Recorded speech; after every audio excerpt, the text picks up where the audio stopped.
All, welcome back to our channel commerce concept building. कैसे हैं आप सब? आई होप आप सब एकदम अच्छे होंगे, एकदम बढ़िया होंगे। आप सबकी पढ़ाई भी काफ़ी अच्छी चल रही होगी। तो जैसे कि आप सब जानते हैं, कल को संडे था, संडे को हमारी क्लासेस ऑफ रहती है।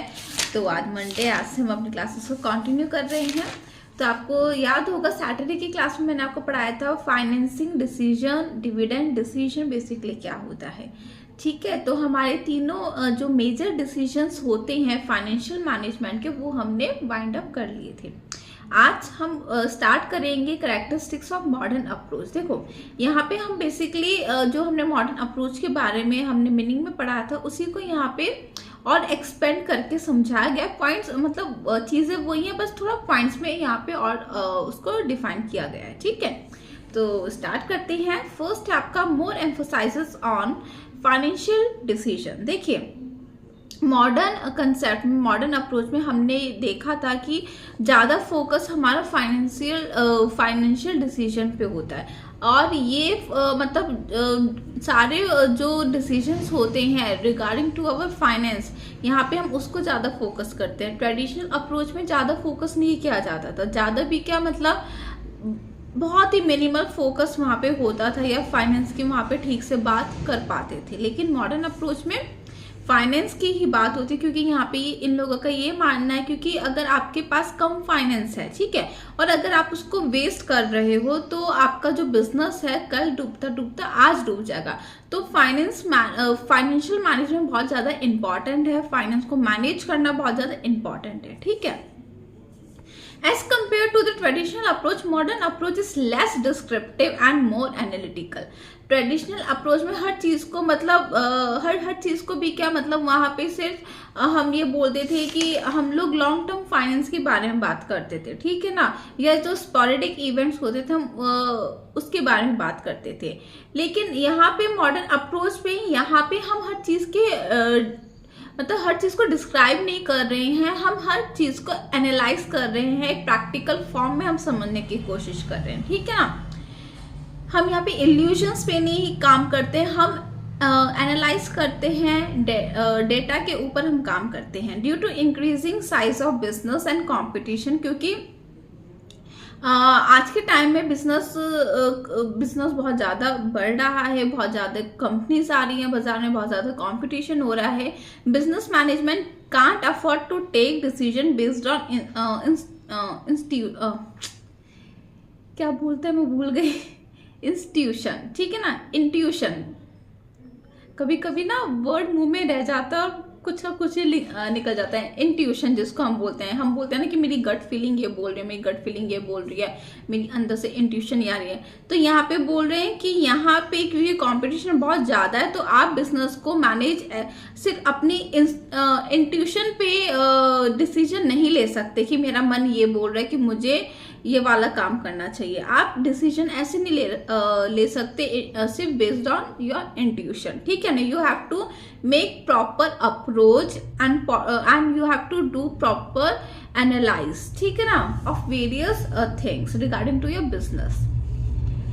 Right decision can be taken only on the basis of statistical and accounting data. मैंने अभी आपको बताया ना that you have to take decisions on basis of some data.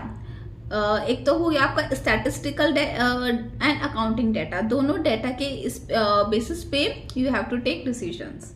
Such decisions are less risky, क्योंकि देखो अगर आप एक तरफ आप सिर्फ अपनी इंट्यूशन पे डिसीजन ले रहे हो, जिसका आपको कुछ नहीं पता, जिसका ना आपको कोई लॉजिक पता, बस आपके मन ने कहा और आप निकल गए।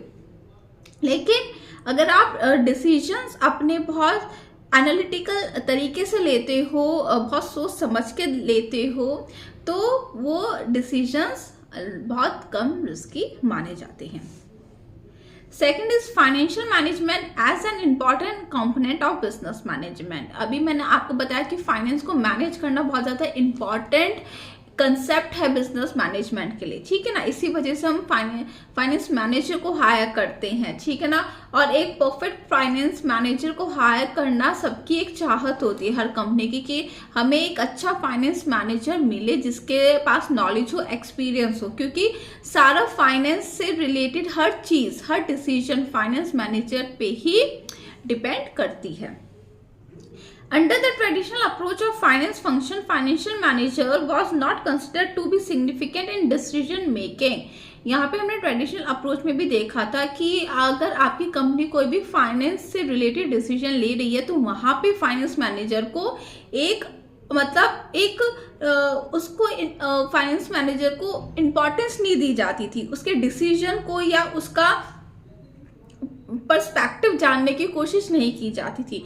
जो भी डिसीजन होते थे और लोग लेते थे टॉप मैनेजमेंट के, लेकिन फाइनेंस मैनेजर भी टॉप मैनेजमेंट में आते हैं, लेकिन उसको बहुत ज़्यादा ऐसा समझा जाता था कि ये हमें क्या ही बताएगा, इसका काम तो सिर्फ फंड्स को अरेंज करना है बाहर की पार्टी से। नहीं, इसका काम एक छोटे पिन से लेके एक बड़ी तलवार तक का काम इसके ऊपर होता है।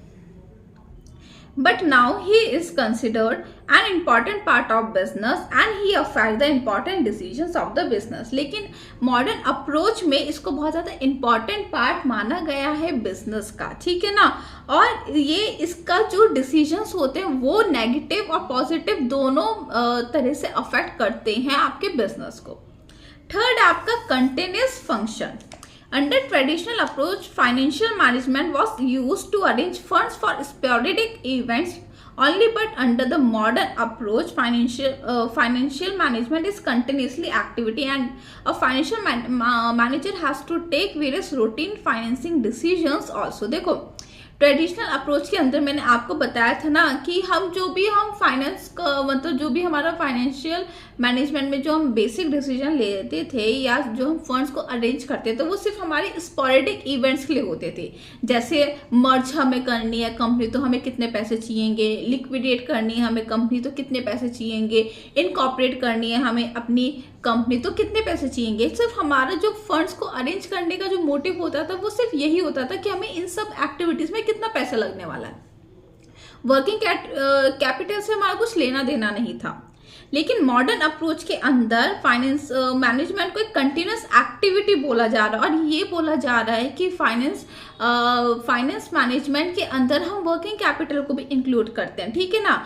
आपको कल को कितना पैसा चाहिए, कोई मशीन खराब हो गई तो आपको पैसा भी तो चाहिए, ठीक है। तो हर चीज, छोटी से छोटी चीज और बड़ी से बड़ी चीज, यानी कि short term plus long term financial goals को हम यहाँ पे अचीव करते हैं, ठीक है।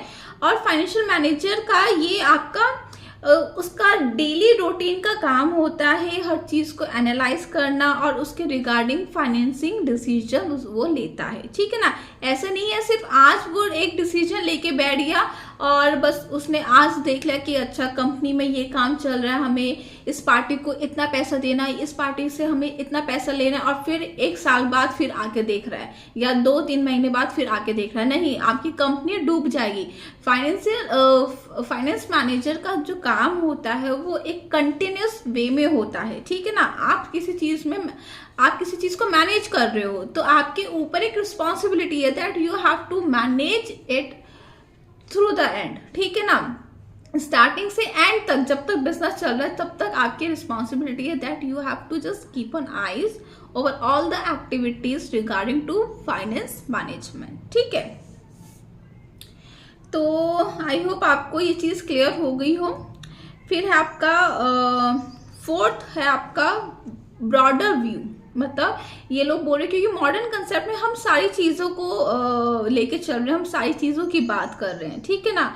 तो इसमें हम हर चीज की, हमें फंड कहाँ से लेना है, कितना हमें लेना है, कहाँ पे इन्वेस्ट करना है, कितना हमें डिविडेंड एज अ डिविडेंड हमें शेयर होल्डर को प्रोवाइड करना है, हर चीज रिगार्डिंग टू फाइनेंस मैनेजमेंट हम यहाँ पे ले रहे हैं। यहाँ पे हम नैरो कंसेप्ट की बात नहीं कर रहे, हम यहाँ पे एक प्रॉपर कंसेप्ट की बात कर रहे हैं जो कि फाइनेंस मैनेजमेंट में होता है।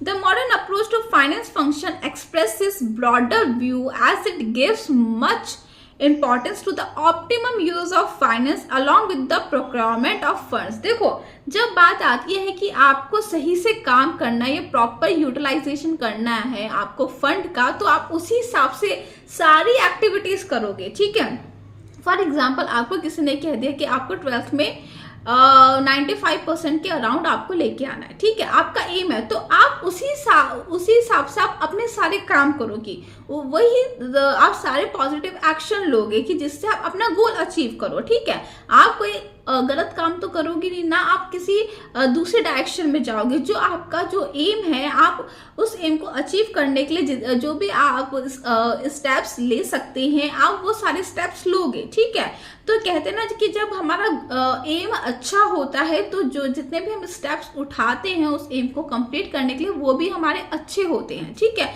अगर आप गलत काम करोगे तो आपको वो रिजल्ट नहीं मिलेगा। ठीक है, Besides this, it also includes aspect relating to financial planning, capital budgeting, cost of capital, etc. ठीक है, ये कुछ कंसेप्ट है या टेक्निक्स हैं जिसके अंदर ये चैप्टर्स हैं बेसिकली, लेकिन ये कंसेप्ट है फाइनेंशियल मैनेजमेंट के, जिसमें हम ये देखते हैं कि हमें कितना फंड चाहिए, कहाँ से हमें चाहिए, कहाँ से हमें ज़्यादा ठीक रहेगा, कॉस्ट ऑफ कैपिटल किसकी कम आएगी, हम वहाँ से फंड लेंगे। ठीक है, लास्ट है आपका measure of performance.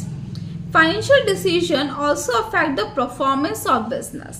If the financial decisions add to the value of the firm, they will be considered good. देखो, अब कोई भी फाइनेंस डिसीजन है, ठीक है, अगर उसका रिजल्ट आपको पॉजिटिव मिलता है तो वो कुछ वैल्यू आपके फंड में ऐड करेगा। ठीक है, तो आपको आगे जाके प्रॉफिट मिलेगा, तो वो गुड है। ठीक है, to maximize the value of firm, a proper balance between profitability and liquidity is must.